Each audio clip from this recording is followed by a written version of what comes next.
Well, if you like to surf, you can catch waves in Hawaii, California, and in Duluth. Even when it's well below zero, the waves can still be more than 10 feet high. In this week's Finding Minnesota, John Lauritsen shows us how a warm weather sport became a winter pastime on the North Shore. There was the nature there. And you know, it's the nature that draws me here to this place, too. The place is Stony Point on Lake Superior. In the winter, it's as scenic as it is quiet. But every once in a while, the point turns into paradise for a band of surfers. You know, we talk about Minnesota here, the surfers in Minnesota, the coldest conditions, the warmest friends. I love it here, you know, like no place else in the world. When conditions are just right, 63-year-old Eric Wilkie and his son Garrett drive from Danbury, Wisconsin to surf here. Eric is so well known that the locals have given him a nickname. We call him the Oracle on occasion because he'll get the emails or the phone calls. When is it happening?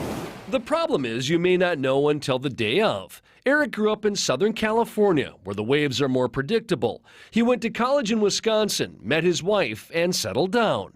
But at one point, the entire family moved back to California, in part because Eric missed his childhood waves. That's when he made a discovery. And we learned that the best waves on the Great Lakes were only 90 miles from where we had just moved away from. So they moved back to Wisconsin. And I'm so glad we did. Eric learned that people have actually been surfing Lake Superior since at least the 1970s. But it wasn't until the early 2000s, when a film called Unsalted was released, that surfers really began to show up, even in January. When they surf in the winter, the water temperature is between 33 and 36 degrees, just above freezing. But the air temperature can be below zero. The ice clings to your face in just a matter of moments, and it's just so crispy. So they dress for the frigid conditions. We've got about 1/4 of an inch of rubber right there, 1/4 of an inch of neoprene. Wetsuits, gloves, and booties are a must. And without that equipment, you got about 2 minutes in the water and you freeze to death. Instead, on a good day, they can last about 45 minutes before the cold takes over. But there's another danger here. To surf, you have to know how to swim, because the waves are unpredictable and unforgiving. Out here, it won't wait for you. It'll dump you under, and you'll be down there for just as long as the wave wants you to be.